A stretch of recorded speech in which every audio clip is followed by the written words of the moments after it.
Start करते हैं। आज है मंडे मॉर्निंग, नए वीक की नई शुरुआत। अच्छा, हमने इससे पहले वाले लेक्चर में फ्राइडे को लेक्चर अपलोड किया था। फ्राइडे वाले लेक्चर में हमने क्या किया था, कैपेसिटर्स हमने स्टार्ट कर दिया था। और कैपेसिटर्स में मैंने एक बेसिक इंट्रोडक्शन बता दिया है कि कैपेसिटर्स होते क्या है। कैपेसिटर्स बेसिकली कंडक्टर्स है या कंडक्टर्स का अरेंजमेंट है जो चार्ज को स्टोर कर सकते हैं। ठीक है, अब वो चार्ज को जो स्टोर करेंगे, चार्ज स्टोर करने से क्या होता है, अगर कोई कंडक्टर चार्ज स्टोर करता है मतलब उसके आसपास इलेक्ट्रिक फील्ड जो है वो बिखरनी स्टार्ट हो जाती है। और वो जो बिखरी हुई इलेक्ट्रिक फील्ड होती है उसमें हम क्या कर सकते हैं, उसमें इलेक्ट्रोस्टैटिक एनर्जी दिखना स्टार्ट हो जाता है। तो हमने क्या किया था, इससे पहले वाले लेक्चर में हमने स्फेरिकल कंडक्टर से स्टार्ट किया था। और स्फेरिकल कंडक्टर में हमने कुछ टर्म्स डिफाइन किए थे, जैसे कैपेसिटेंस। कैपेसिटेंस किसी भी कंडक्टर का जो चार्ज स्टोरिंग कैपेसिटी है, कोई भी कंडक्टर जो चार्ज स्टोर करने की कैपेसिटी रखता है उसको हमने उसका कैपेसिटेंस बताया था। अब कैपेसिटेंस का फॉर्मूला क्या आया था, कैपेसिटेंस का फॉर्मूला आया था, सी को हमने डिफाइन किया था Q अपॉन V। या हमने ऐसा बोला था कि अगर आप किसी कंडक्टर का पोटेंशियल 1 वोल्ट से इंक्रीज करना चाहते हो तो जो एक्स्ट्रा चार्ज आप प्रोवाइड करते हो, वो जो एक्स्ट्रा चार्ज है वही उस कंडक्टर का कैपेसिटेंस होता है ना। अच्छा, अब हमने स्फेरिकल कंडक्टर से स्टार्ट किया था। फिर इसका एसआई यूनिट, कैपेसिटेंस का एसआई यूनिट क्या है, तो कैपेसिटेंस का एसआई यूनिट था फैरेड। अब farad was a very big unit, मतलब फैरेड जो है वो बहुत ही बड़ा यूनिट है। जनरली 1 फैरेड का कैपेसिटेंस मिलना बहुत ही मुश्किल है। तो जनरल जो यूनिट यूज होता है कैपेसिटेंसेस का, वो क्या होता है, वो माइक्रो फैरेड होगा या नैनो फैरेड होगा।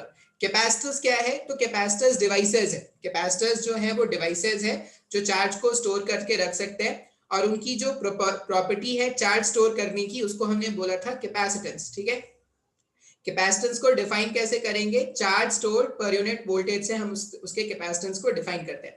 अच्छा, फिर और क्या बताया था, तो हमने एट द एंड में हमने ये देखा था कि अगर एक सिंगल कैपेसिटर, सिंगल एक स्फेरिकल कैपेसिटर लिया था तो उसका जो चार्ज स्टोरिंग कैपेसिटी है उसका एक लिमिटेशन। तो अब चार्ज स्टोरिंग कैपेसिटी को इंक्रीज करने के लिए, उसके चार्ज स्टोरिंग कैपेसिटी को बढ़ाने के लिए हमने क्या किया था, एक पैरेलल प्लेट इस तरह का लिया था और इसके एक सामने एक और पैरेलल प्लेट ऐसे लेके आए थे। ठीक है, अब ये पैरेलल प्लेट, मान लो पहले इसने कोई Q amount of charge store करके रखा होगा और इसका पोटेंशियल कुछ V प्लस होगा। आप जैसी एक नेगेटिव प्लेट इसके पास में लाके रखोगे तो because of this negative plate, इस नेगेटिव प्लेट के कारण इसका जो पोटेंशियल है, ये जो V प्लस का पोटेंशियल है वो कम हो जाता है। अब पोटेंशियल कम होने का मतलब हो गया कि आप और ज्यादा चार्ज ऐड कर पाओगे। अगर आप इसमें देखोगे, मान लो इसका पोटेंशियल पहले 10 था, अब इसके कारण इसका पोटेंशियल 8 हो गया।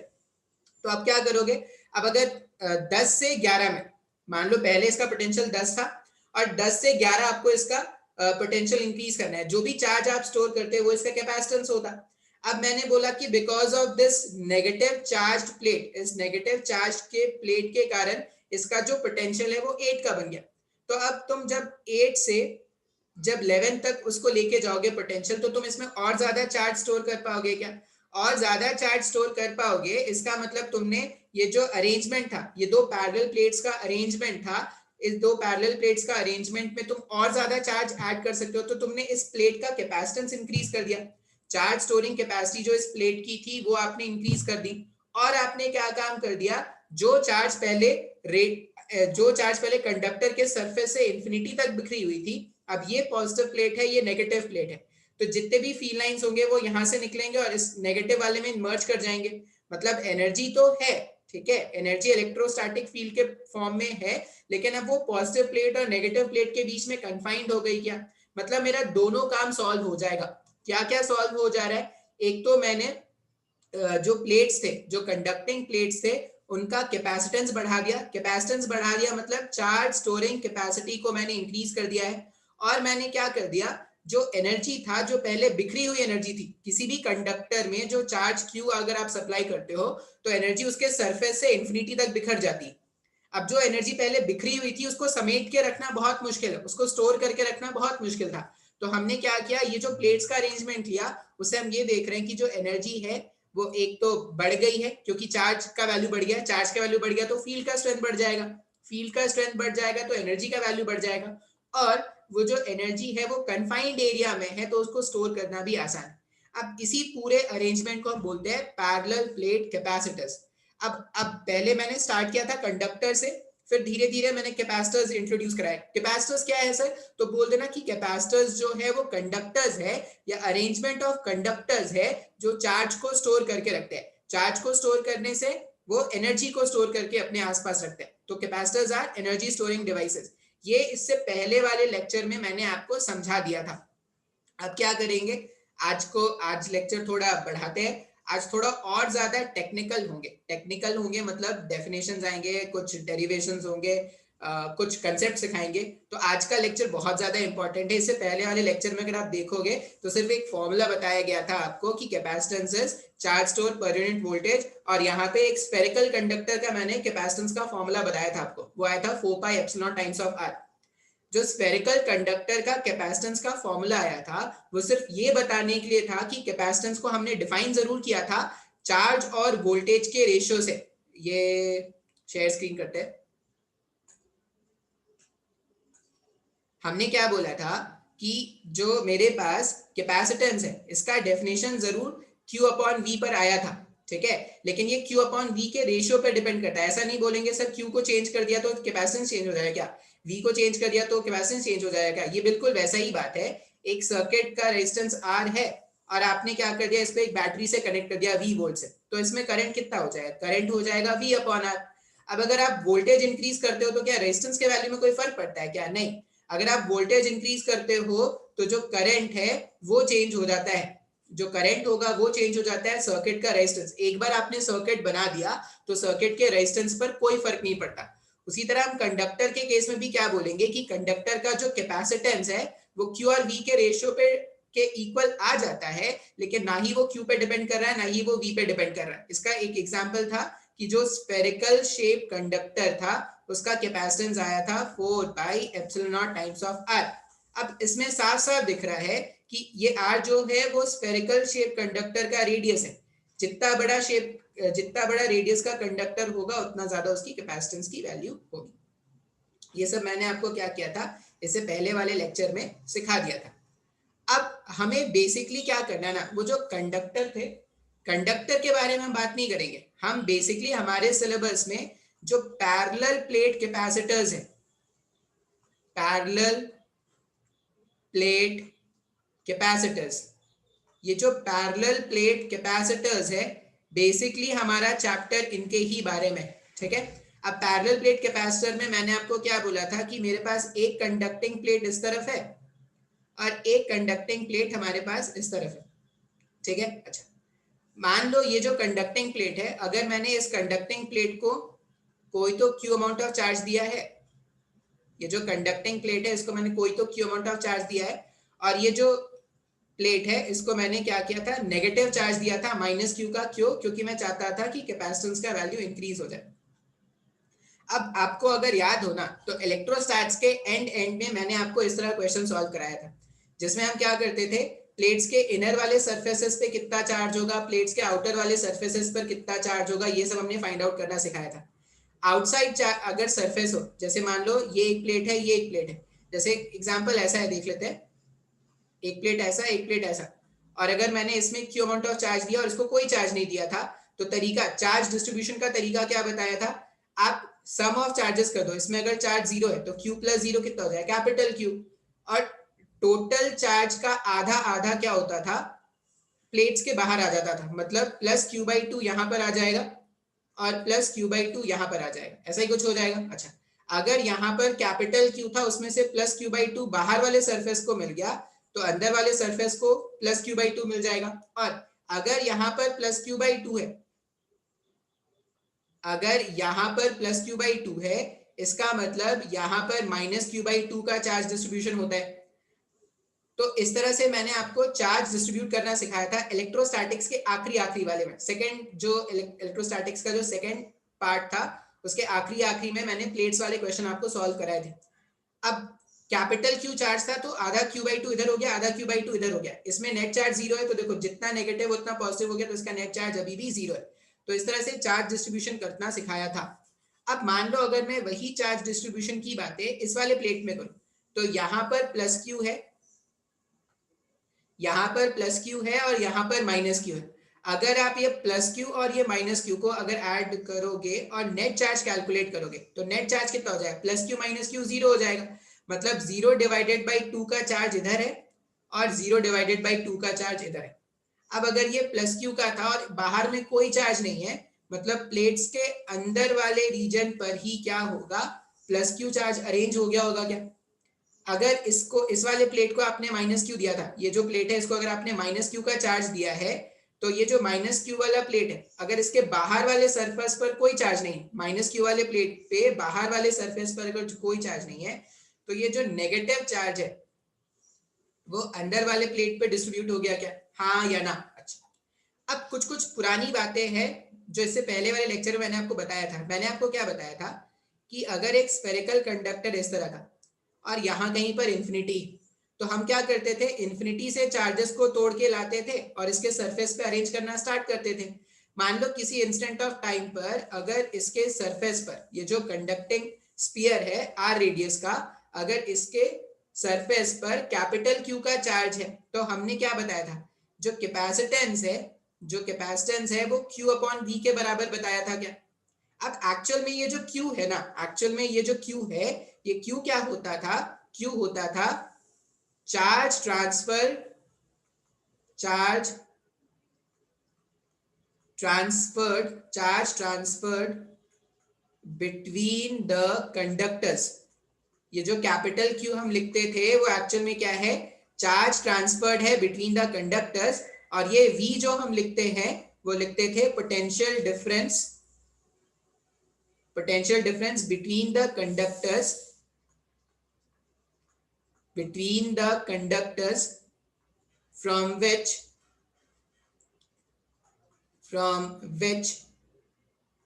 charges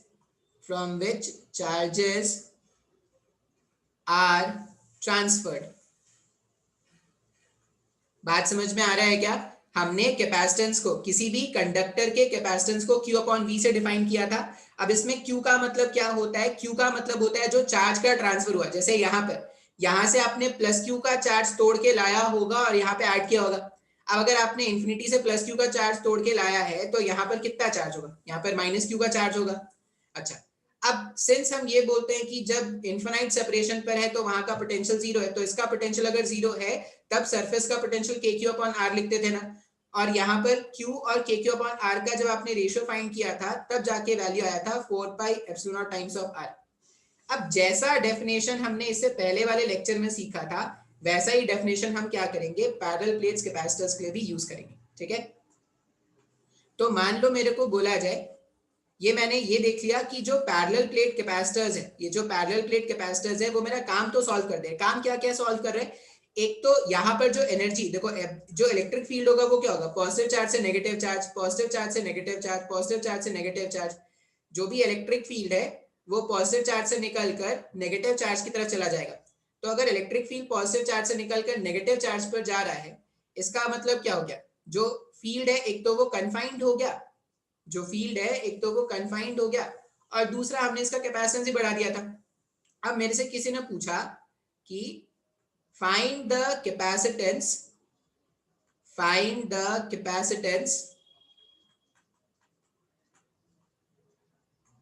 for this parallel plate capacitor, ये जो पैरेलल प्लेट कैपेसिटर मैंने बनाया है, या जो दो पैरेलल प्लेट्स कंडक्टर का जो अरेंजमेंट है इसी को पैरेलल प्लेट कैपेसिटर बोल रहे हैं, इसका अपने को कैपेसिटेंस फाइंड आउट करना है। अब कैपेसिटेंस का सीधा सा फॉर्मूला होता है Q/V। अब ये Q क्या था, Q था चार्ज जो कंडक्टर से तोड़ के लाएंगे, चार्ज जो कंडक्टर से तोड़ के लाएंगे, और मतलब जो चार्ज बेसिकली ट्रांसफर हो रहा है। जैसे अगर मैं बोल रहा हूं कि इस वाले प्लेट पे, ये जो प्लेट था इस पे प्लस Q चार्ज है और इस वाले प्लेट पर माइनस Q चार्ज है, इसका मतलब ऐसा होगा क्या कि इसमें से, इस वाले प्लेट में से चार्जेस तोड़ के लाकर इसमें से प्लस क्यू चार्ज निकाला होगा और इसमें लाके ट्रांसफर कर दिया होगा। एक्चुअल में ऐसा ही हुआ होगा ना, इसमें से ये जो माइनस क्यू वाला प्लेट था, ये जो प्लेट है मेरे पास, इसमें से चार्ज क्यू निकाला होगा हमने और इस वाले प्लेट को लाके ट्रांसफर कर दिया होगा। अब अगर इसमें से चार्ज क्यू, ये जो प्लेट है इसमें से प्लस क्यू चार्ज बाहर निकालोगे तो इसका खुद का चार्ज माइनस क्यू हो जाएगा। और अगर इस वाले प्लेट को अगर आपने प्लस क्यू चार्ज सप्लाई किया तो इसका जो चार्ज है वो प्लस क्यू हो जाएगा। स्टार्टिंग में दोनों के दोनों कैसे थे ना, स्टार्टिंग में दोनों के दोनों न्यूट्रल थे। इसमें से हमने चार्जेस तोड़ना स्टार्ट किया और इस वाले प्लेट में लाके डालना स्टार्ट कर दिया। तो उस तरह से क्या हो गया, चार्ज का ट्रांसफर कितना हुआ, चार्ज का ट्रांसफर क्यू का हुआ है क्या, तो चार्ज का ट्रांसफर कैपेसिटेंस अगर मेरे को फाइंड करना है तो चार्ज का ट्रांसफर कैपिटल क्यू का हुआ था, वो लिख दिया। अब पोटेंशियल डिफरेंस लिखना है। पोटेंशियल डिफरेंस के लिए हम क्या करते हैं, मान लो पोटेंशियल डिफरेंस जो होता है वो पोटेंशियल डिफरेंस किसके बीच में था, तो जैसे जब ये वाला केस था तो इंफिनिटी और इसके सरफेस के बीच का पोटेंशियल डिफरेंस आ गया। जहां से जिन दो कंडक्टर्स के बीच में चार्ज का ट्रांसफर होता है उनके बीच का पोटेंशियल डिफरेंस अपने को कैलकुलेट करना है। अभी चार्ज का ट्रांसफर इस वाले प्लेट से इस वाले प्लेट तक हुआ है, ऐसा मान लेते हैं इसका पोटेंशियल V प्लस है और इसका पोटेंशियल है V माइनस, ऐसा मान लेते हैं। मतलब अकॉर्डिंग टू क्वेश्चन के अकॉर्डिंग ये जो V मुझे कैलकुलेट करना है, ये जो V मुझे कैलकुलेट करना है, ये V एक्चुअल में जो है वो positive plate minus of negative plate का पोटेंशियल है क्या, जो पॉजिटिव प्लेट है और जो नेगेटिव प्लेट का पोटेंशियल डिफरेंस है वो मुझे कैलकुलेट करना है। अब एक बार मुझे ये पोटेंशियल डिफरेंस मिल जाएगा तो मेरा काम आसान हो जाएगा। हम क्या जानते हैं कि अगर ये जो प्लेट है मेरे पास, ये जो प्लेट है अगर इस पे प्लस क्यू चार्ज है, इसका मतलब इस प्लस क्यू चार्ज के कारण यहाँ पर एक इलेक्ट्रिक फील्ड होगा। देखो मैंने एरो से बनाया भी फील्ड का डायरेक्शन। अब ये जो प्लस क्यू चार्ज है उसके कारण क्या होगा, मुझे क्या करना है, मैं कैपेसिटर के अंदर फील्ड कैलकुलेट करता हूँ। ये डेरिवेशन चल रहा है तो मैं लिख देता हूँ electric field inside the capacitor. Electric field inside the capacitor. Capacitor के अंदर हम क्या करेंगे, इलेक्ट्रिक फील्ड कैलकुलेट करेंगे।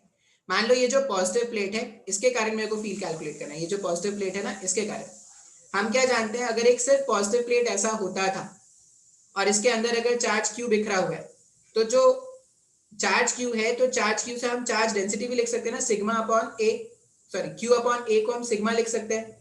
तो अगर एक पॉजिटिव प्लेट इस तरह से रहता है, इसके कारण अगर मुझे यहाँ कहीं पर फील्ड लिखना है, मैं इसको इनफिनाइट मान सकता हूँ ना। ये जो कंडक्टिंग प्लेट है मैं इसको इनफिनाइट मान सकता हूँ। अगर मैं ऐसा बोल दूं कि दोनों प्लेट्स बहुत पास पास रखे, इनके खुद के लेंथ के सामने अगर दोनों प्लेट्स बहुत पास पास रखे हैं तो मैं बोल सकता हूँ कि ये जो प्लेट्स है वो इनफिनाइट प्लेट्स के जैसा बिहेव करेंगे। अब अगर ये इनफिनाइट प्लेट्स के जैसा बिहेव करेंगे तो इसके कारण जो फील्ड होता था वो सिग्मा अपॉन 2 एप्सिलॉन नॉट का होता था क्या, बिल्कुल सर। अच्छा, और अगर एक ऐसा नेगेटिव प्लेट है, इसमें फील्ड का डायरेक्शन बाहर निकलेगा, इसमें फील्ड का डायरेक्शन अंदर जाएगा और इसमें जो फील्ड है वो क्या हो जाएगा, सिग्मा अपॉन 2 एप्सिलॉन नॉट हो जाएगा। इसका मतलब ये जो प्लेट्स के अंदर वाला पॉइंट है, पॉजिटिव चार्ज डिस्ट्रीब्यूशन के कारण फील्ड इस तरफ है, कितना, सिग्मा अपॉन 2 एप्सिलॉन नॉट, और नेगेटिव चार्ज फील्ड के कारण भी जो फील्ड है वो इस डायरेक्शन में है, कितना, सिग्मा अपॉन 2 एप्सिलॉन नॉट। अब ये सिग्मा अपॉन 2 एप्सिलॉन नॉट और ये सिग्मा अपॉन 2 एप्सिलॉन नॉट अगर आप दोनों को ऐड कर दोगे तो जो electric field inside the plates generate हो रहा है, इलेक्ट्रिक फील्ड जो इनसाइड द प्लेट्स जनरेट हो रहा है या इनसाइड द कैपेसिटर जो इलेक्ट्रिक फील्ड है वो क्या है, sigma upon 2 epsilon not positive field के कारण या पॉजिटिव प्लेट्स के कारण और sigma upon 2 epsilon not negative plates के कारण। तो जो नेट फील्ड जनरेट हुआ वो सिग्मा अपॉन एप्सिलॉन नॉट का हुआ क्या, ये डेरिवेशन तुम्हारे कॉलेज के एग्जाम में आता है। अब मान लो मैं बोलूं कि आउटसाइड ये जो प्लेट है, ये जो पॉजिटिव प्लेट था ना, ये जो पॉजिटिव प्लेट है इसके बाहर में मेरे को अगर नेट फील्ड देखना है तो बाहर में देखो ये पॉजिटिव प्लेट है, पॉजिटिव प्लेट के कारण जो फील्ड होगा वो क्या हो जाएगा, बाहर हो जाएगा। और जो नेगेटिव प्लेट होता है, नेगेटिव प्लेट के कारण फील्ड अंदर की तरफ होता है, तो नेट कैंसिल आउट होकर जीरो हो जाएगा क्या। उसी तरह प्लेट्स के ये जो प्लेट है ना, ये जो नेगेटिव प्लेट है, नेगेटिव प्लेट के इधर भी फील्ड जीरो है और नेगेटिव पॉजिटिव प्लेट के लेफ्ट में भी फील्ड क्या है, जीरो है। इसका मतलब जितना भी इलेक्ट्रिक फील्ड एग्जिस्ट करना था वो दोनों प्लेट्स के बीच में ही है। अब अगर इलेक्ट्रिक फील्ड प्लेट्स के बीच में एग्जिस्ट कर रहा है मतलब अपना काम आसान हो गया, हमने एनर्जी को एक कन्फाइंड रीजन पर रख दिया है और कितना इलेक्ट्रिक फील्ड जनरेट हो गया, सिग्मा अपॉन एप्सिलॉन नॉट। अच्छा, अब हम क्या जानते हैं, ये आप ध्यान से नोट कर लेना, स्पेस की कमी है और डेरिवेशन करना है। हम क्या जानते हैं कि electric field lines always flow from electric field lines always flows from higher potential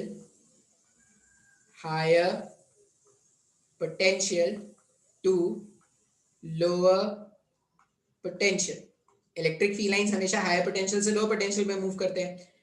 इसका मतलब मैं ऐसा लिख सकता हूं क्या, V plus minus V minus, ये जो पोटेंशियल का डिफरेंस है, पोटेंशियल का जो डिफरेंस है, इस पोटेंशियल को डिफरेंस को इलेक्ट्रिक फील्ड टाइम्स ऑफ, ये पढ़ा था ना हमने, ये फॉर्मूला पढ़ा है, कहां लिखो अब, ये ऊपर का लाइन रब कर रहा हूं, ये आपने लिख लिया ना, ये आपने शायद लिख लिया होगा, इसको पूरे को रब कर दे रहा हूं, स्क्रीन पॉज करके नोट कर लेना।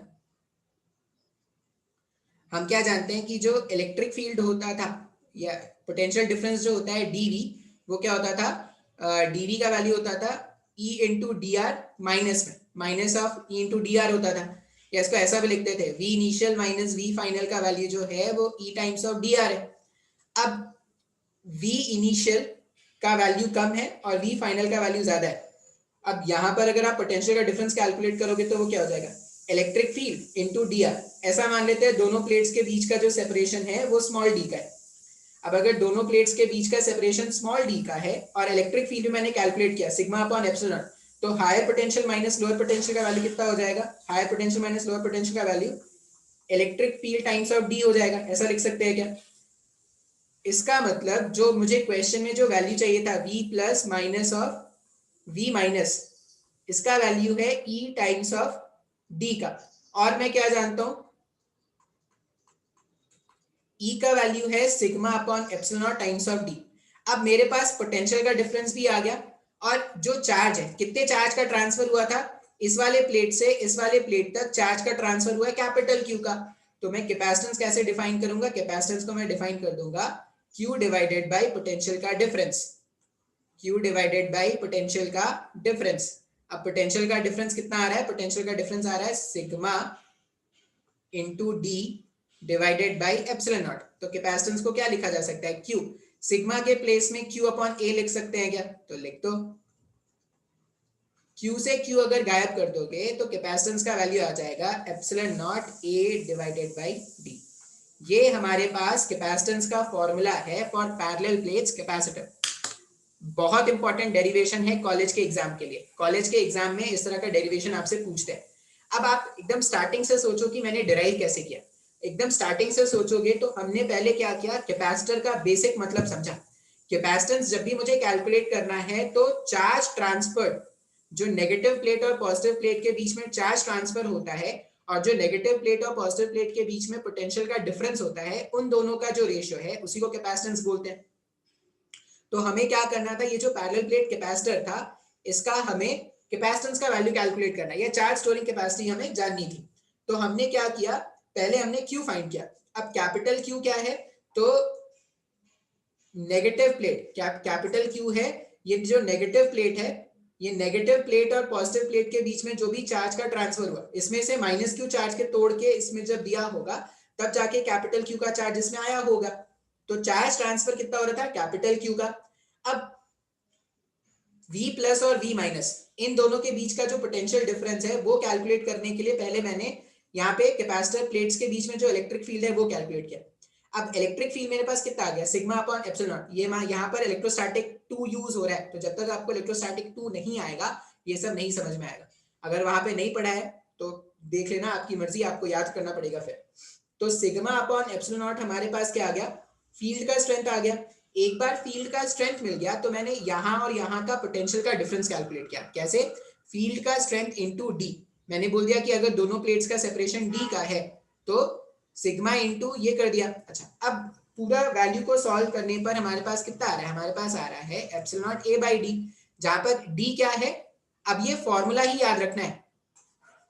अब डेरिवेशन तो चलो तुम्हारा स्कूल कॉलेज के एग्जाम के लिए, अपन कॉम्पिटिटिव एग्जाम के लिए ये फॉर्मूला याद रखेंगे, capacitance of parallel plate capacitor, capacitance of parallel plate, capacitance of parallel plate capacitor.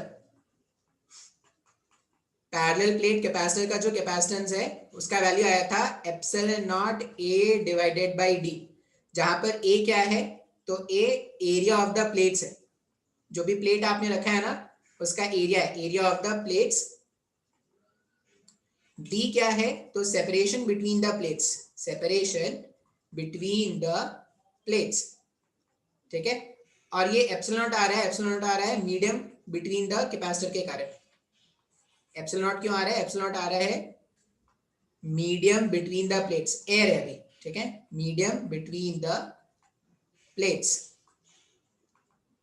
अब ये कैपेसिटर बहुत ही काम का है। एक तो तुमने, अब देखो ये जो मेरे पास प्लेट था ना, ये जो पॉजिटिव प्लेट है इसके बाहर में फील्ड जीरो, नेगेटिव प्लेट के बाहर में फील्ड जीरो, जो भी इलेक्ट्रिक फील्ड था वो पॉजिटिव और नेगेटिव के बीच में कन्फाइंड हो गया और उसका कैपेसिटेंस भी हमने निकाल दिया, ठीक है। तो इस तरह से हम क्या करेंगे, पैरेलल प्लेट कैपेसिटर्स जो है उसके कैपेसिटेंस को फाइंड आउट करेंगे। अब मान लो अगर तुमसे कोई पूछे कि सिंपल क्वेश्चन कैसा है कि हमने क्या किया, एक कैपेसिटर अज्यूम करते हैं ऐसा, मान लो एक प्लेट ऐसा है और इसके सामने एक और प्लेट रख दिया हमने, दोनों प्लेट्स क्या थे, पैरेलल थे आपस से, ऐसे प्लेट्स रखे हुए, इसका लेंथ मान लो L है, इसका ब्रेड्थ मान लो B है, और दोनों के बीच में जो गैप है वो D है, दोनों प्लेट्स के बीच में जो गैप है वो है D है। अब आपसे कोई पूछेगा कि ये जो प्लेट्स है इनका कैपेसिटेंस बताओ, तो बहुत ही आसान है, क्या कैपेसिटेंस का फॉर्मूला क्या है, epsilon not A divided by D। A का मतलब है ये जो प्लेट्स है प्लेट्स का एरिया, तो यहाँ पर आप प्लेट्स का एरिया अगर लिखोगे तो कितना हो जाएगा, L इंटू बी, और दोनों के बीच का सेपरेशन तो D है, तो ये हमारे पास क्या हो जाएगा, आंसर हो जाएगा। तो सिंपल क्वेश्चन हो जाएंगे इस तरह से, जो हम क्या कर सकते हैं, कैलकुलेट कर सकते हैं। अब हमने ये जरूर देख लिया कि ये जो मेरे पास मैंने कैपेसिटर प्लेट्स बनाया है इनका मेन पर्पस क्या है, एनर्जी स्टोर करना। जो हमने कैपेसिटर बनाए हैं उनका मेन पर्पस क्या है, एनर्जी स्टोर करना। एनर्जी स्टोर भी हो रहा है, ये बात भी समझ में आ गया, लेकिन कितनी एनर्जी स्टोर हुई ये भी तो जानना पड़ेगा। ये जो कैपेसिटर के प्लेट्स हैं इनके बीच में, इन प्लेट्स के बीच में कितनी एनर्जी स्टोर हुई है उसका कैलकुलेशन भी इंपॉर्टेंट है। तो हम नेक्स्ट में क्या करेंगे, हम नेक्स्ट में कैलकुलेशन करने वाले हैं energy stored inside the capacitor का। अब ये डेरिवेशन भी बहुत ज्यादा इंपॉर्टेंट है। हम क्या करेंगे, हम बोलेंगे हमें फाइंड आउट करना है एनर्जी स्टोर्ड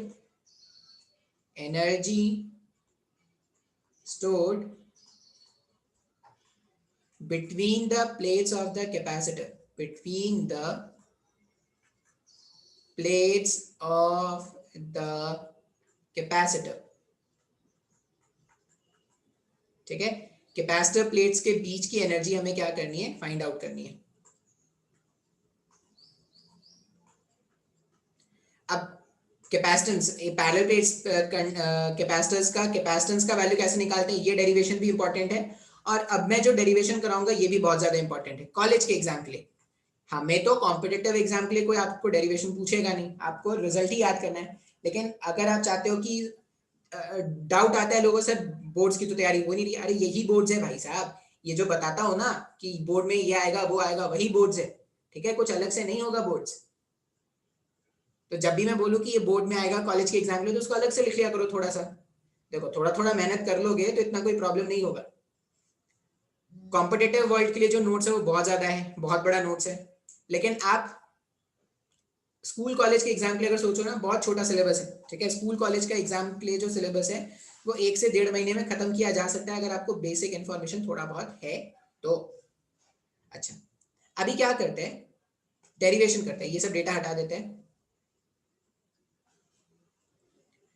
ऐसा मान लो कि दोनों प्लेट्स के बीच का जो सेपरेशन है वो D है और इनका क्रॉस सेक्शन एरिया कितना है, कैपिटल A का है, ठीक है। अच्छा, अब मैंने बोला आपको कि ये जो प्लेट है, स्टार्टिंग में दोनों प्लेट कैसे हैं, न्यूट्रल है। स्टार्टिंग में दोनों प्लेट न्यूट्रल है। मान लो ये प्लेट 2 है और ये प्लेट 1 है। हमने क्या बोला, अगर मुझे इनको पैरेलल प्लेट्स कैपेसिटर्स बनाना है तो प्लेट 2 से चार्ज निकालकर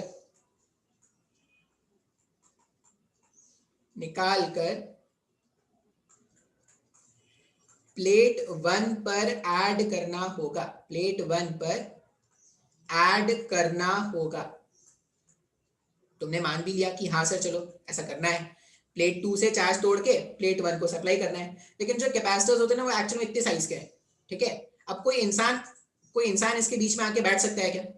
कोई इंसान, और अगर कोई इंसान इसके बीच में आके बैठ भी है तो यहाँ पे इलेक्ट्रिक फील्ड है, झटके भी लग सकते हैं उसको। तो अगर यहाँ पर वो इंसान आके बैठ गया, अगर वो इंसान यहाँ पर आके बैठ गया है और वो क्या कर रहा है, इसमें से चार्ज तोड़ के यहाँ पे ला रहा है, पॉसिबल है क्या ऐसा? नहीं सर, ऐसा तो पॉसिबल ही नहीं है। इतने से कैपेसिटर में एक दूसरा इंसान कहाँ से लाएंगे जो प्लेट्स के बीच में बैठ जाए और क्या कर दे, चार्ज को तोड़ तोड़ के यहाँ पे सप्लाई करना स्टार्ट कर दे।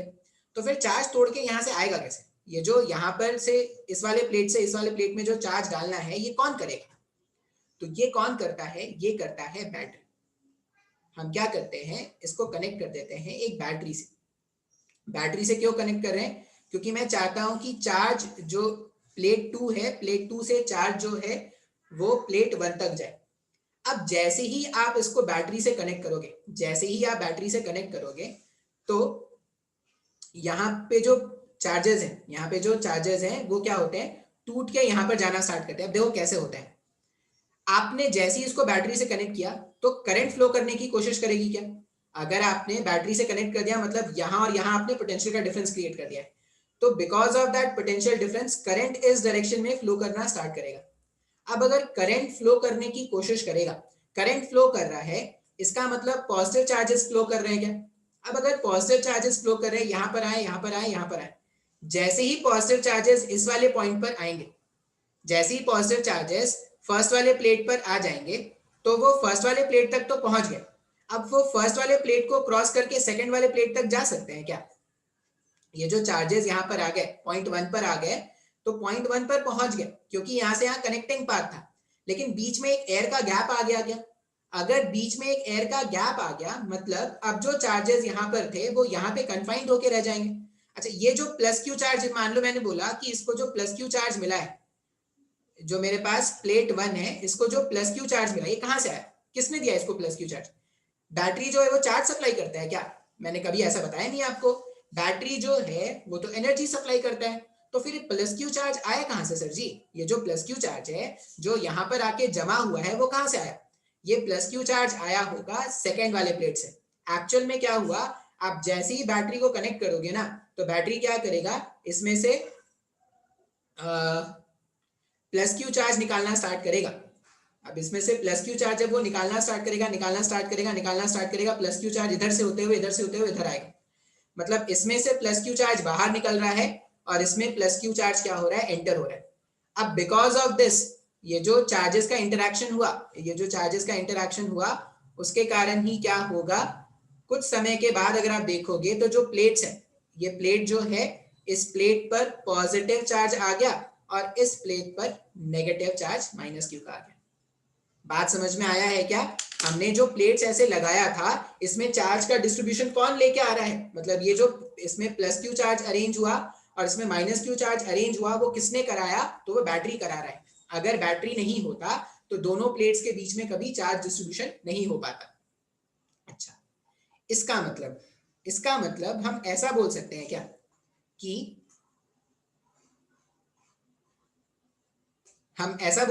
बैटरी क्या कर रहा है, इसमें से चार्ज को तोड़ के ला रहा है और इसको सप्लाई कर रहा है। मतलब बैटरी कुछ काम कर रहा है क्या?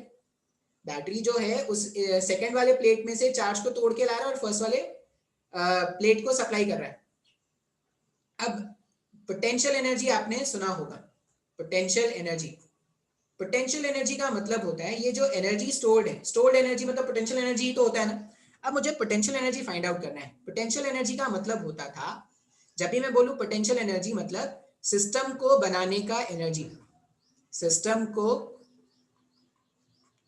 बनाने का एनर्जी। अब ये सिस्टम को कौन बना रहा है, बैटरी बना रहा है क्या? मतलब मैं ऐसा बोल सकता हूं क्या, energy stored in the capacitor, energy stored in the capacitor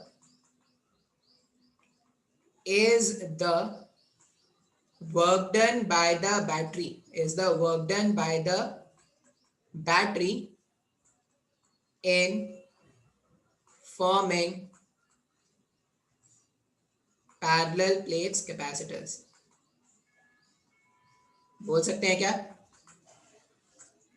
अब सोचो कहां कहां से क्या क्या रिलेट होता है भाई साहब. अगर किसी को ये, अब ये कहां से आ रहा है, ये आ रहा है वर्क एनर्जी थ्योरम से. अगर किसी को वर्क एनर्जी थ्योरम, मेरे को कुछ लोग फोन करके पूछते हैं कि सर मेरे को 11th का ये टॉपिक नहीं आता, वो टॉपिक नहीं आता, क्या मैं अब पढ़ूंगा तो काम बनेगा?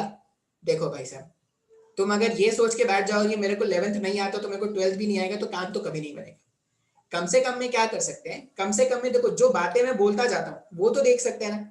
आप क्या करो, मान लो आपके पास अगर प्रॉपर नोट्स नहीं है, मान लो आप जो थे बहुत बिजी थे ड्यूरिंग द क्लासेस, आप बिजी थे, आप नोट्स नहीं लिख पाए, या अगर आपने लिखा भी है तो आपने आधा इसके कॉपी में लिखा है, आधा उसके कॉपी में लिखा है, आधा कहीं और लिखा है, आधा लिखा भी नहीं है, कोई मैं नोट्स चेक तो नहीं करता था. तो आप क्या करो, किसी ढंग के बच्चे से कॉपी मांगो, उसके नोट्स का जेरॉक्स रखो, और जो भी मैं बोलता जाता हूँ ना एटलीस्ट उसको तो रिवाइज कर लो. ठीक है, ये सब मैंने वर्क एनर्जी थ्योरम के नाम से पढ़ाया था कि सिस्टम को बनाने के लिए जो भी एक्सटर्नल एजेंट वर्क डन करता है वही सिस्टम में स्टोर हो जाता है in the form of its potential energy. अब यहाँ पर एक्सटर्नल एजेंट कौन है? तो बैटरी. बैटरी जो वर्क डन करेगा वो सिस्टम में स्टोर हो जाएगा in the form of its potential energy. तो अब हम क्या करेंगे, सीधा सीधा कैलकुलेट करते हैं वर्क डन बाय बैटरी, और जो भी बैटरी ने वर्क डन किया हम बोल देंगे वही हमारा पोटेंशियल एनर्जी का वैल्यू होगा. तो देखते हैं इतना कुछ समझ में आया कि नहीं. देखो थोड़ा खतरनाक हो सकता है, थोड़ा बोरिंग हो सकता है. बोलोगे सर ये तो बहुत ही बोरिंग है, करंट वाला चैप्टर तो बहुत ही अच्छा लग रहा था सर. स्टार्टिंग में पढ़ रहे हो ना तो थोड़ा थोड़ा बोरिंग लग सकता है. एक बार ये थ्योरी वाला खत्म हो जाना, इसके भी सर्किट्स आ जाएंगे तो थोड़ा आसान हो जाएगा chapter.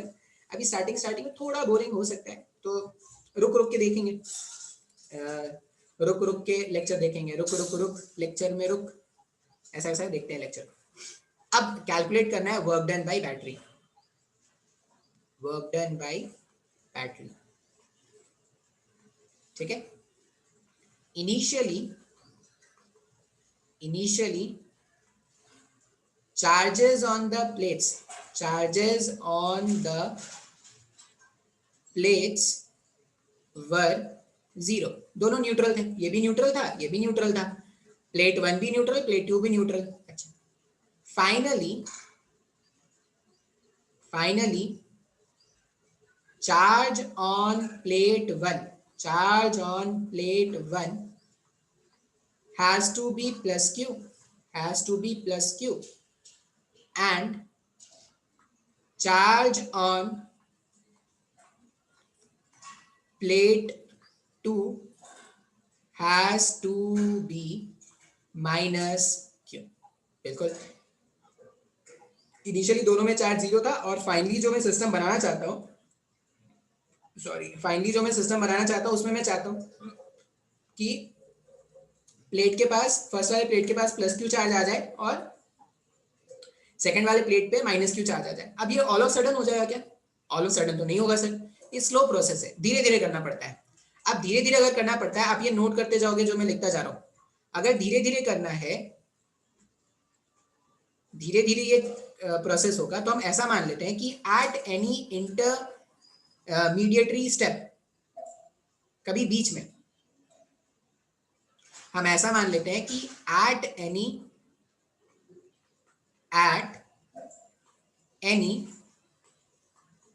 intermediate position, let the charge on positive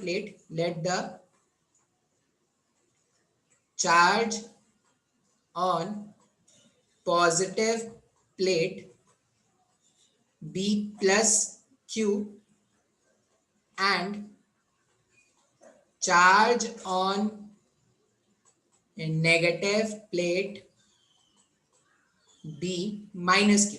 ठीक है, हमने क्या बोला कि किसी बीच के स्टेप में ऐसा मान लेते हैं कि जो पॉजिटिव प्लेट है इसमें जो चार्ज है वो कितना है, इसमें जो चार्ज है वो प्लस क्यू का है और इसमें जो चार्ज है वो माइनस क्यू का है. ठीक है, अब यहां पर हम लिखते हैं small work done in breaking small work done in breaking a dq charge from plate 2, ये पूरी कहानी लिखनी पड़ती है, from plate 2 and adding it to plate 1 is dq times of potential difference between the plates. अब कहां से आया सर ये फॉर्मूला? मैंने आपको पोटेंशियल एनर्जी बताया था, Q times of V, Q into V जो होता है वही वर्क डन होता है क्या? वही पोटेंशियल डिफरेंस होता है। तो मैंने बोला कि मेरे को यहां से क्या करना है, इस वाले प्लेट से dq चार्ज तोड़ के, इस वाले प्लेट से dq चार्ज तोड़ के इस dq चार्ज को इस वाले प्लेट पे ऐड करना है। अब ये हायर पोटेंशियल है, ये लोअर पोटेंशियल। अब dq को यहां से यहां तोड़ के लाना है। अब वर्क डन का मतलब क्या होता है? पोटेंशियल डिफरेंस इनटू dq, ये वर्क डन होता है। तो अगर मैं स्मॉल वर्क डन लिखूं, ये सब इलेक्ट्रोस्टैटिक से पढ़ाया था, नहीं आता है तो याद कर लेना, और अगर आता है तो बहुत अच्छी बात है। तो अगर मैं लिखूं स्मॉल वर्क डन dw, तो वो क्या हो जाएगा? चार्ज जो मूव कराना है वो dq का है, और पोटेंशियल डिफरेंस को मैं क्या लिखता हूँ, किसी भी, एक बार तुमने जब पैरेलल प्लेट्स कैपेसिटर को ऐसा लाके रख दिया तो उसका जो कैपेसिटेंस है वो तो फिक्स हो गया ना। कैपेसिटेंस को हम क्या लिखते हैं? Q अपॉन V, ऐसा ही लिखते हैं। अगर मैं कैपेसिटेंस को Q अपॉन V लिखता हूं, अगर capacitance is Q upon V, मैं बोल रहा हूं कि इस वाले इंस्टेंट पे, इंटरमीडिएट स्टेज पर जो Q है वो स्मॉल q है क्या? तो अगर मेरे को पोटेंशियल डिफरेंस फाइंड करना है तो मैं इसको Q अपॉन C से डिनोट कर सकता हूं ना। तो मैं स्मॉल वर्क डन को क्या लिखूंगा? dq times of Q divided by C। Sir मेरे को नहीं समझ में आया। मैंने बोला कि मेरे को वर्क डन कैलकुलेट करना है। अब वर्क डन कैलकुलेट करने का फॉर्मूला है Q times of potential difference, किसके बीच में? तो हायर पोटेंशियल और लोअर पोटेंशियल डिफरेंस। अब पोटेंशियल का डिफरेंस क्या लिखेंगे? एक बार तुमने दो पैरेलल प्लेट्स कैपेसिटर्स को ऐसे लाके रख दिया तो इसका कैपेसिटेंस क्या है? Epsilon not A by D। अब अगर ये लाके अरेंजमेंट रख दिया गया है मतलब इसका कैपेसिटेंस क्या है? फिक्स। अब मैं बोल रहा हूँ कि जब इस पॉजिटिव प्लेट का चार्ज है प्लस Q का और नेगेटिव प्लेट का चार्ज है माइनस Q का, उस समय जो चार्ज स्टोर्ड है वो कितना है? Q का है। जब भी मैं चार्ज बोलूंगा, चार्ज ऑफ अ कैपेसिटर मतलब चार्ज ऑफ पॉजिटिव प्लेट, तो पॉजिटिव प्लेट का चार्ज प्लस Q का है, और कैपेसिटेंस अगर आप लिखोगे तो कैपेसिटेंस को क्या लिख देंगे? Q divided by C। Sorry, capacitance को क्या लिखेंगे? Q divided by V। तो Q डिवाइडेड बाई V से हम पोटेंशियल डिफरेंस, जो हायर पोटेंशियल और लोअर पोटेंशियल का डिफरेंस है, उसको Q अपॉन C लिख सकते हैं ना। तो मैंने यहाँ पे इस तरह से लिख दिया। अब ये तो हो गया किसी बीच के स्टेप का वर्क डन। अगर मुझे नेट वर्क डन कैलकुलेट करना है, तो अगर मेरे को नेट वर्क डन कैलकुलेट करना है, वर्क नेट अगर मेरे को कैलकुलेट करना है तो इंटीग्रेशन ऑफ dw करना पड़ेगा। अब इंटीग्रेशन ऑफ dw करने का मतलब है नेट वर्क डन जो है वो integration of q dq divided by c करना पड़ेगा। c तो कांस्टेंट है, इंटीग्रेशन से बाहर निकाल दो। तो नेट वर्क डन को लिख देते हैं 1 upon c integration of q dq। अब स्टार्टिंग में चार्ज कितना था? 0। फाइनली चार्ज कितना स्टोर कराना है? कैपिटल Q का। इसको अगर आप सिंप्लीफाई करोगे तो मेरे पास जो नेट वर्क डन आ रहा है, इसका काम हो गया, इसको जिसका काम हो गया उसको भगाओ। अब मेरे पास जो नेट वर्क डन आता है, वर्क नेट, ये कितना आ जाएगा? 1 अपॉन c, ये Q स्क्वायर अपॉन 2 हो जाएगा क्या लिमिट्स पुट करने के बाद। अब जो नेटवर्क डन था बैटरी का जो नेटवर्क डन था वही तो क्या हो जाएगा? पोटेंशियल एनर्जी हो जाएगा। तो potential energy stored in the capacitor, potential energy stored in the capacitor के अंदर जो पोटेंशियल एनर्जी है U, इसका वैल्यू कितना हो जाएगा? Half Q square by C लिख सकते हैं। इसको आप इस तरह के फॉर्म से भी याद कर सकते हो, Q के प्लेस में C इंटू V लिख सकते हैं ना। तो C square V square divided by V, sorry divided by C से ये स्क्वायर गायब कर दो तो आप ये फॉर्मूला भी याद रख सकते हो, हाफ CV स्क्वायर। तो मेरे पास half Q square by C और हाफ CV स्क्वायर का दो एनर्जी का फॉर्मूला आ गया। देखो हमने ऐसे ही बताया था भाई कि जो कैपेसिटर है उसका काम है एनर्जी स्टोर करना। अब कितना एनर्जी स्टोर किया है वही कैलकुलेट किया था। तो मैंने अभी तक मैंने आपको दो डेरिवेशन बताए हैं। एक तो पैरेलल प्लेट कैपेसिटर्स का, जो पैरेलल प्लेट कैपेसिटर्स है आप उसमें कैपेसिटेंस कैसे कैलकुलेट करोगे ये डेरिवेशन बताया। सेकंड में मैंने डेरिवेशन बताया energy stored inside the capacitor. अब ये दोनों डेरिवेशन कॉलेज के पॉइंट ऑफ व्यू से बहुत ज्यादा इंपॉर्टेंट है। कॉम्पिटिटिव एग्जाम के लिए अगर सोचोगे तो सर कॉम्पिटिटिव एग्जाम के लिए क्या क्या इंपॉर्टेंट है, तो जो बेसिक मैं बता रहा था ना, बेसिक मैंने बताया था कि कैपिटल क्यू, जो मैं बोलूं कि charge on a capacitor is capital Q, इसका मतलब मैं पॉजिटिव प्लेट पर कितना चार्ज है उसके बारे में बात कर रहा हूं क्या। अब हमने ये देखा कि प्लेट्स, जो भी पॉजिटिव प्लेट्स है, पॉजिटिव प्लेट अगर कैपेसिटर है तो इनर प्लेट पे चार्ज हो जाता है प्लस क्यू, इधर इनर प्लेट पे प्लस चार्ज हो जाता है माइनस क्यू। अब एनर्जी जो भी है वो डी रीजन में, वो या जो कैपेसिटर प्लेट्स के बीच का जो रीजन वहां पे कन्फाइंड हो गया, कितना energy, half C V square. बात समझ में आया क्या। ये हो गया डेरिवेशन पार्ट जो स्कूल कॉलेज तक आता है। अब हम क्या करेंगे, कुछ क्वेश्चंस सॉल्व करने का टेक्निक देखेंगे कि किस तरह के क्वेश्चंस कैपेसिटर्स में आएंगे। तो आप ये स्क्रीन पॉज करके नोट करना। आगे हम क्या करते हैं, बात करते हैं एनर्जी के बारे में।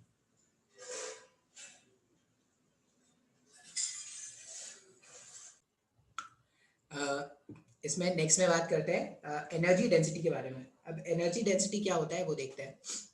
एनर्जी डेंसिटी बहुत काम का कंसेप्ट है, ये आगे जाके इलेक्ट्रोमैग्नेटिक वेव में भी काम आता है। तो देखते हैं एनर्जी डेंसिटी क्या है।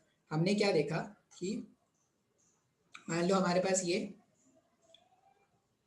और ये ऐसे दो कैपेसिटर के प्लेट्स है, ठीक है।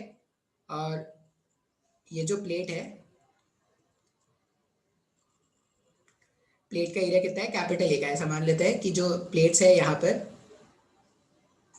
ऐसे जो प्लेट्स है, ये प्लेट्स का एरिया कितना है, कैपिटल ए का है। और दोनों प्लेट्स के बीच का सेपरेशन कितना है, स्मॉल डी। ये भी प्लेट है ऐसा, दोनों प्लेट्स के बीच का एरिया कितना है, सेपरेशन कितना है, स्मॉल डी। इसमें प्लस क्यू चार्ज है, इसमें माइनस क्यू चार्ज है, और यहाँ पर इलेक्ट्रिक फील्ड लाइंस एग्जिस्ट कर रहे हैं इस तरह से, ऐसे यहाँ पर इस तरह से इलेक्ट्रिक फील्ड लाइंस एग्जिस्ट कर रहे हैं। अब ये जो इलेक्ट्रिक फील्ड लाइन एग्जिस्ट कर रहे हैं, इस इलेक्ट्रिक फील्ड लाइन का वैल्यू कितना है, यहाँ पे जो इलेक्ट्रिक फील्ड है, इस इलेक्ट्रिक फील्ड का वैल्यू था सिग्मा अपॉन एप्सिलॉन नॉट, ऐसा कुछ है। अच्छा, फिर हमने क्या देखा, पोटेंशियल एनर्जी,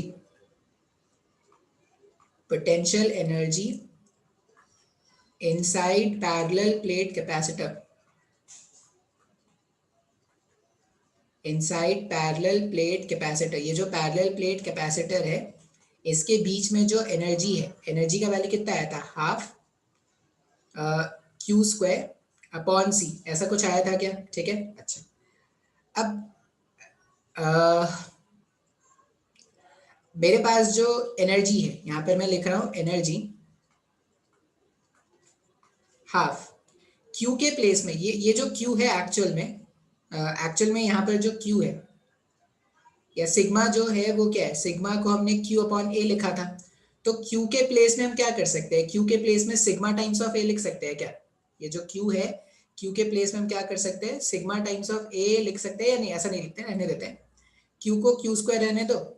कैपेसिटेंस के प्लेस में लिखते हैं एप्सिलॉन नॉट ए अपॉन डी। यहाँ पे हमने क्या लिख दिया, सी के प्लेस में लिख दिया एप्सिलॉन नॉट ए अपॉन डी। अच्छा, वैल्यू आ रहा है क्या, इलेक्ट्रिक फील्ड मेरे को चाहिए। अब इलेक्ट्रिक फील्ड का वैल्यू कहाँ से आएगा, इलेक्ट्रिक फील्ड है सिग्मा अपॉन एप्सिलॉन नॉट,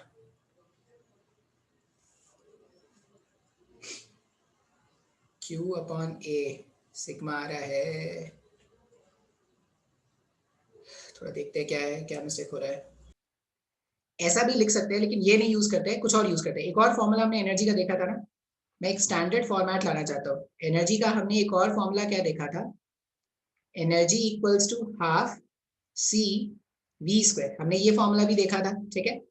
अब ये जो एनर्जी है, ये जो एनर्जी है हमारे पास, हाफ कैपेसिटेंस के प्लेस में लिख देते हैं epsilon naught A divided by D. Capacitance के प्लेस में कितना रख दिया, epsilon naught A divided by D. और ये जो v है, V का मतलब क्या है, इस वाला प्लेट और ये वाला जो प्लेट है इन दोनों के बीच का जो पोटेंशियल डिफरेंस है वही V है। तो पोटेंशियल डिफरेंस जो था वो electric field, E stands for यहाँ पर इलेक्ट्रिक फील्ड है, इलेक्ट्रिक फील्ड और D के प्रोडक्ट के बराबर आया था। क्या हमने देखा था अभी हमने देखा था पोटेंशियल जो है वो E इंटू डी के बराबर आया था। अब V का स्क्वायर है मतलब E का स्क्वायर और D का स्क्वायर हो जाएगा, तो ये D इस स्क्वायर से गायब हो जाएगा क्या। तो हमारे पास जो एनर्जी का टर्म आ रहा है, हमारे पास जो एनर्जी का टर्म आ रहा है वो आ रहा है हमारे पास half epsilon naught A D E का square, half epsilon naught A D E का स्क्वायर। अच्छा, ए इंटू डी जो है वो क्या हो जाएगा, ये रीजन हो गया क्या, यहाँ से यहाँ जो रीजन है जहां पर एनर्जी बिखरा हुआ है, ये जो रीजन है, ये जो रीजन है पूरा, यहाँ से यहाँ पूरा रीजन है जहां पर एनर्जी बिखरा है, वो ए इंटू डी हो गया क्या। तो मैं क्या करता हूँ, मैं इस एरिया ए इंटू डी वाले टर्म को, वॉल्यूम है वो, तो एरिया से लेंथ अगर मल्टीप्लाई कर दोगे वॉल्यूम हो जाएगा, तो वॉल्यूम वाले टर्म को नीचे लाके डिवाइड कर देते हैं। अब एनर्जी पर यूनिट वॉल्यूम जो आ रहा है वो half epsilon naught E square के बराबर आ रहा है क्या। एनर्जी पर यूनिट वॉल्यूम, ये जो एनर्जी पर यूनिट वॉल्यूम है इसी को हम क्या बोलते हैं, एनर्जी डेंसिटी। एनर्जी डेंसिटी, ये एनर्जी डेंसिटी, इसका फॉर्मूला क्या आ रहा है, half epsilon naught E square आ रहा है क्या। अब ये मैंने ये जो फॉर्मूला है ये मैंने क्या किया है, पैरेलल प्लेट कैपेसिटर्स के लिए डिराइव किया है, लेकिन आप याद रख लेना in general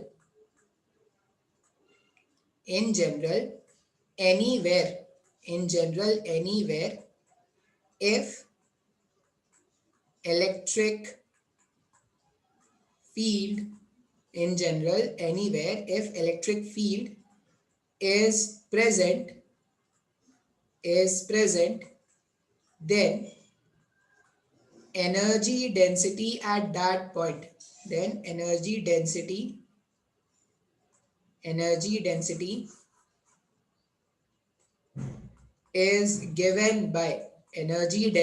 is given by half epsilon naught E का स्क्वायर। ये फॉर्मूला आपको क्या करना है, याद रखना है। इन जनरल हम ऐसा बोलेंगे कि किसी भी रीजन पर अगर इलेक्ट्रिक फील्ड बिखरा पड़ा है, इसका मतलब वहां पर जो एनर्जी डेंसिटी है, एनर्जी डेंसिटी मतलब एनर्जी पर यूनिट वॉल्यूम, उसको क्या लिखेंगे, half epsilon naught E square के बराबर लिखेंगे। तो इस तरह से हम क्या करेंगे, एनर्जी डेंसिटी का कैलकुलेशन रखेंगे। अब ये सारे ना एनर्जी डेंसिटी पे क्वेश्चन डायरेक्टली पूछा जाता है, तो फॉर्मूला याद रखना है, ठीक है। कॉलेज के एग्जाम के लिए नहीं है एनर्जी डेंसिटी इलेक्ट्रोमैग्नेटिक वेव में आपको एनर्जी डेंसिटी पे बेस्ड क्वेश्चंस मिल जाएंगे। अभी के लिए आप ये फॉर्मूला याद रख लो। तो हमने क्या कर दिया, पैरेलल प्लेट कैपेसिटर्स जो है उसका कैपेसिटेंस फाइंड कर लिया, एनर्जी कितना स्टोर किया है उसने वो फाइंड कर लिया, कैपिटल क्यू का मतलब क्या है वो देख लिया, कैपिटल वी का मतलब क्या है वो देख लिया। मतलब बेसिक एक आइडिया अब हमारे पास पैरेलल प्लेट कैपेसिटर का आ चुका है। अब हम क्या करेंगे ना, पैरेलल प्लेट कैपेसिटर सर्किट में कनेक्टेड होगा तो क्या होगा ये बात करते हैं। मतलब अब ये सबसे इंपॉर्टेंट होगा कॉम्पिटिटिव एग्जाम के लिए। तो हम क्या बात करने वाले हैं, पैरेलल प्लेट कैपेसिटर्स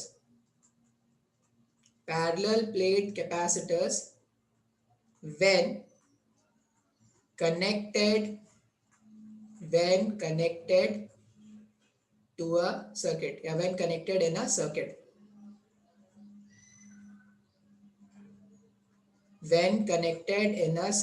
अब ये जो है ना, अब जो हम पढ़ने वाले हैं वही क्या है, हमारा बेसिक है अगले 2-3 लेक्चर के लिए। तो एकदम ध्यान से देखना।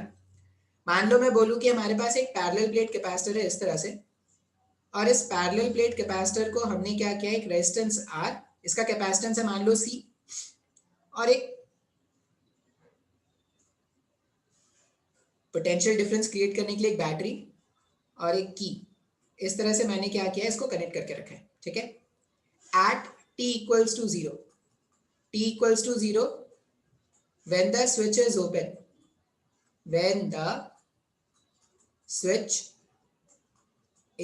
open, स्विच ओपन है, इसका मतलब कोई करंट पास नहीं हो रहा। जब कोई करंट पास नहीं हो रहा तब के बारे में बात करेंगे, ठीक है। स्विच जब ओपन है, अगर ये V वोल्ट का है तो हम क्या बोलेंगे, ये अगर ये V वोल्ट का है इसका मतलब अभी कैपेसिटर जो था मैंने लाके कनेक्ट किया है, मतलब ये जो कैपेसिटर प्लेट्स है उसके बीच में चार्ज कितना है, यहाँ पे भी चार्ज 0 होगा, यहाँ पर भी चार्ज 0 होगा। क्यों चार्ज 0 है, क्योंकि कोई कनेक्शन तो था ही नहीं। जब तक आप इसको बैटरी से कनेक्ट नहीं करोगे इसमें चार्जेस स्टोर होने स्टार्ट होंगे नहीं। तो स्टार्टिंग में ऐसा बोलते हैं कि इसमें भी 0 है, इसमें भी 0 है, और जो बैटरी हमने कनेक्ट किया है वो V वोल्ट का है। अब जैसे ही स्विच को क्लोज किया at t equals to 0 plus, 0 plus का मतलब है just after switch is on, जैसे ही मैंने स्विच को क्लोज कर दिया, अब अगर मैंने स्विच को क्लोज कर दिया, स्विच को क्लोज किया, इसका मतलब क्या है, अभी भी इसका जो चार्ज है वो क्या है, अभी भी स्विच अगर मैंने जस्ट क्लोज किया तो अभी कैपेसिटर में जो चार्ज स्टोर्ड होगा वो कितना होगा, 0 होगा।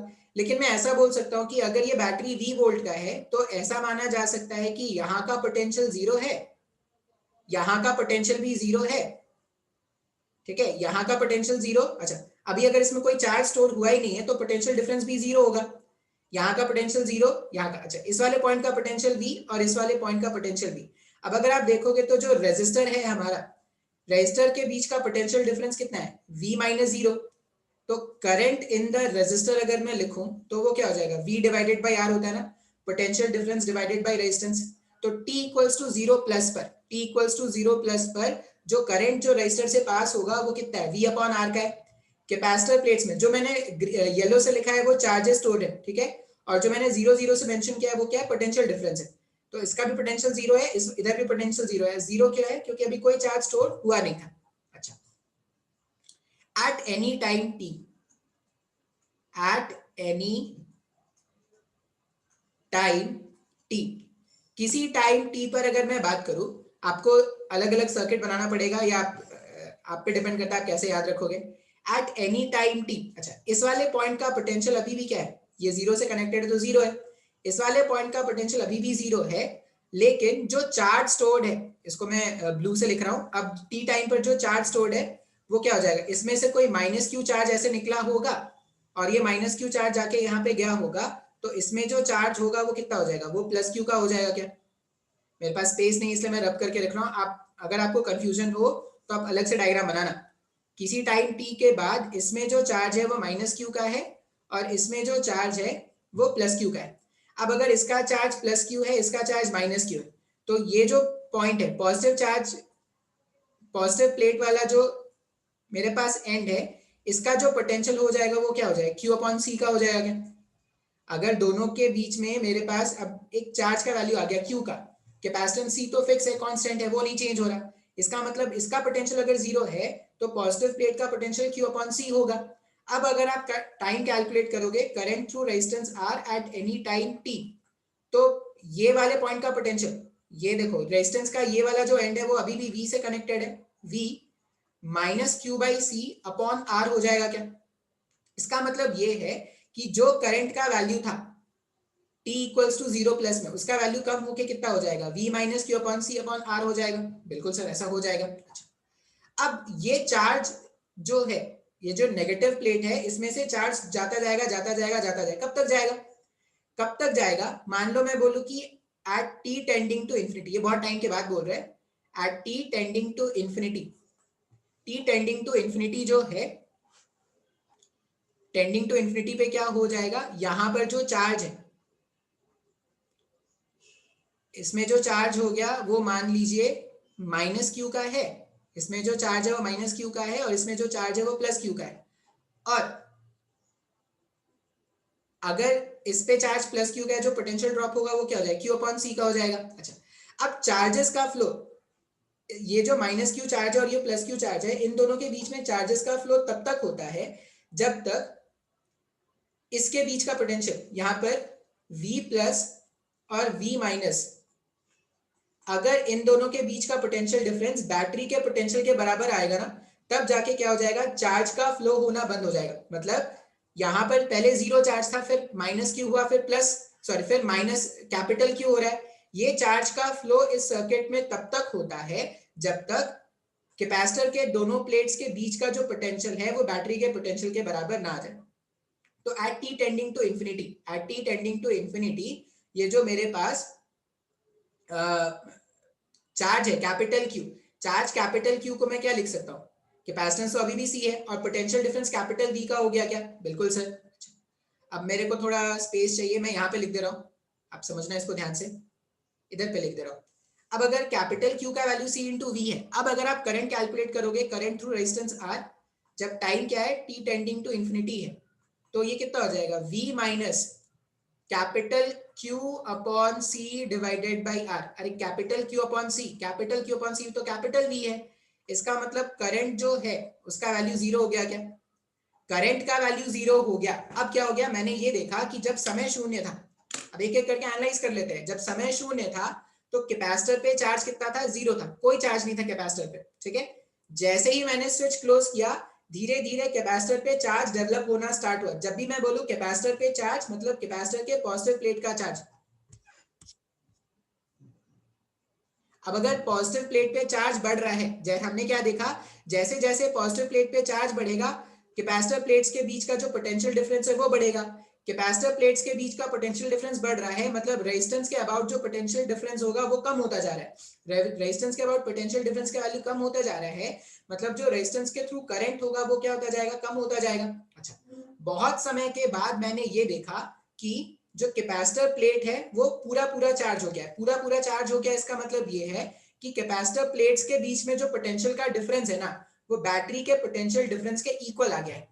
अब जैसे ही कैपेसिटर प्लेट्स के बीच का पोटेंशियल डिफरेंस बैटरी के पोटेंशियल के इक्वल आ जाएगा, उस टाइम पर करंट थ्रू रेजिस्टेंस क्या हो जाएगा? जीरो हो जाएगा। अब अगर आप ध्यान से सोचोगे तो जिस स्टेज पर current through the resistor zero हो गया ना, उस स्टेज को हम बोलते हैं steady state.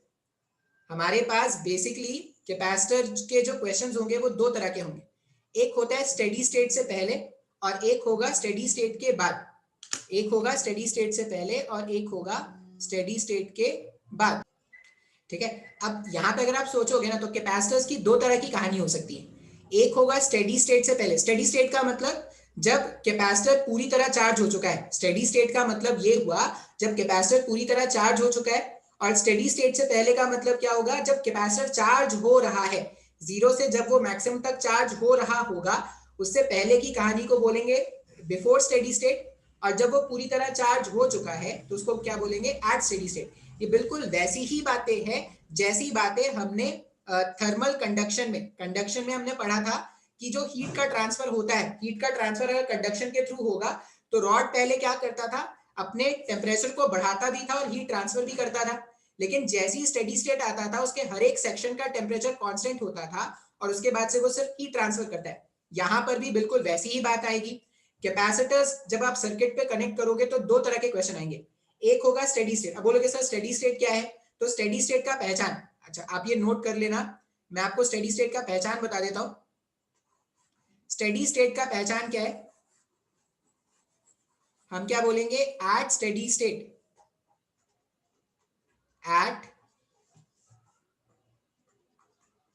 Steady state, at steady state capacitor is fully charged.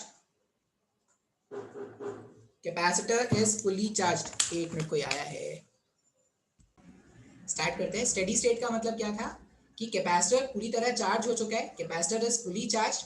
या आप ऐसा बोल दो कि the potential difference across the capacitor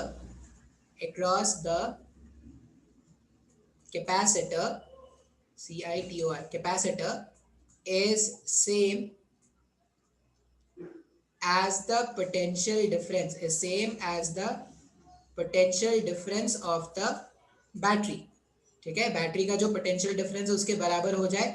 या आप ये भी बोल सकते हो there is no current through the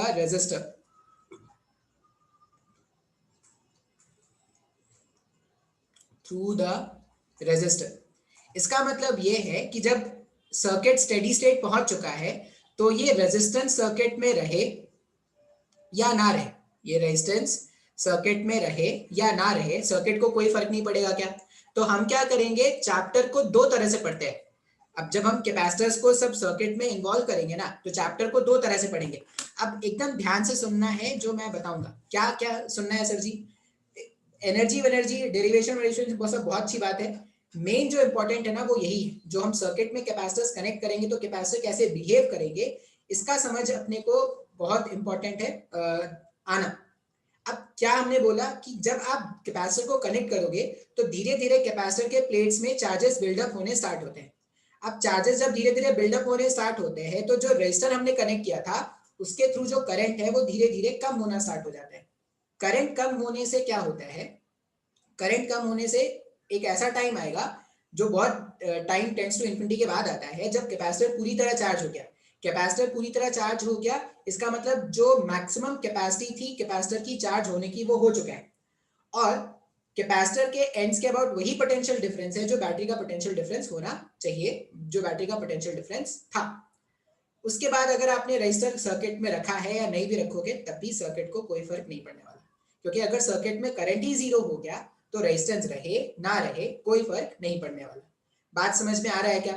तो हम क्या करेंगे, अब आज तो इतना ही रहने देते हैं, कल से जब हम चैप्टर को आगे देखेंगे तो हम क्या करेंगे, स्टेडी स्टेट के पहले की कहानी पढ़ेंगे, पहले क्या करेंगे स्टेडी स्टेट के बाद की कहानी पढ़ेंगे, फिर स्टेडी स्टेट के पहले की कहानी पढ़ेंगे। बात समझ में आ रहा है ना? ठीक है, चलो इतना ही रहने देते हैं आज।